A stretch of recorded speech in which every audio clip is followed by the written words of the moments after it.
Allez, enchaînons mes petits loups. Lors de cette séance, nous allons découvrir une nouvelle poésie. Alors, je vous ai choisi une poésie qui va avec le thème et qui s'intitule curieusement la poésie. Alors, au lieu de vous lire la poésie, je vous laisse avec la voix de son auteur. Alors, suivez avec l'auteur. Allez, on commence.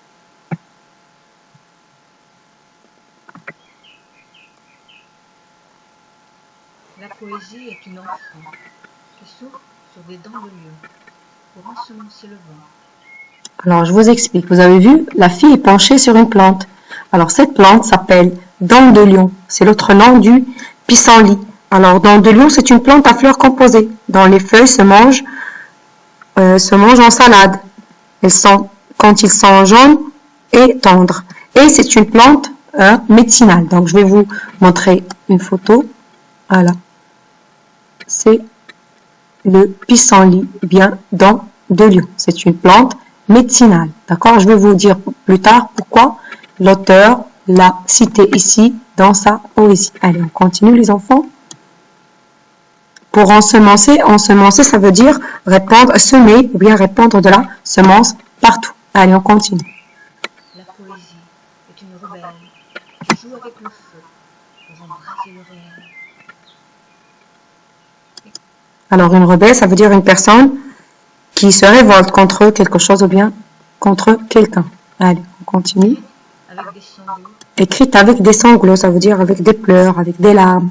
Et avec la sueur des mots. Alors, la sueur, c'est la transpiration. Écrite avec le silence et le chant des oiseaux. Elle nous donne à rêver de ces jours charmants que personne ne ment. La poésie est une enfant qui tendrement se réveille au pays des merveilles, tendrement se réveille au pays des merveilles. Donc, c'est un texte écrit par Nadine Léon. Voix et réalisation de Nadine Léon. Allez, donc, observons maintenant la disposition en strophe.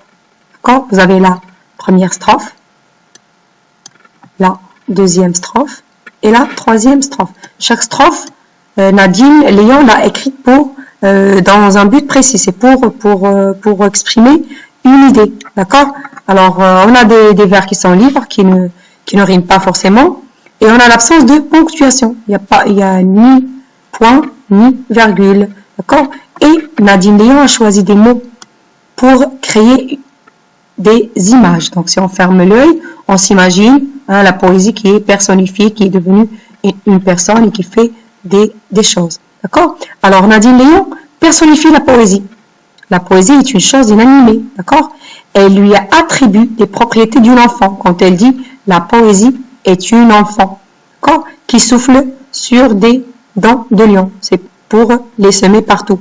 Et on entend par là que les mots de la poésie ont ce pouvoir de semer, d'éveiller des émotions, de guérir. Voilà pourquoi elle a cité le pissenlit ici comme plante, parce que on avait dit que c'est une plante médicinale. Donc les mots de la poésie ont le pouvoir de soulager, de guérir l'auditeur ou bien le lecteur. D'accord? Nadine Léon attribue aussi, alors là, dans cette strophe, Nadine Léon attribue ensuite à la poésie le défaut humain d'être rebelle. D'accord? C'est un défaut humain qui est la rébellion. La poésie est rebelle. C'est une personne qui refuse les limites. Elle entend par là qu'une poésie n'a pas de limite, car c'est la seule condition pour vous offrir l'accès à un espace de rêve et attire l'attention sur le fait que pour arriver à cela, l'auteur a puisé, écrite avec des sanglots et avec la sueur des mots. L'auteur a puisé dans son vécu, dans ses moments de peine, dans ses moments de joie, pour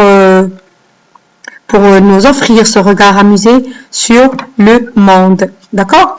Alors, vous allez relire la poésie une deuxième fois parce que je l'ai mis en pièce jointe. Donc, vous la relisez encore une fois. Essayez d'apprendre jusqu'à la 8e ligne. Alors, on a 1, 2, 3, 4, 5, 6, 7, 8. Donc, jusqu'ici. Et avec la sueur des mots. On va la partager en deux. Comme ça, vous allez la prendre facilement. D'accord?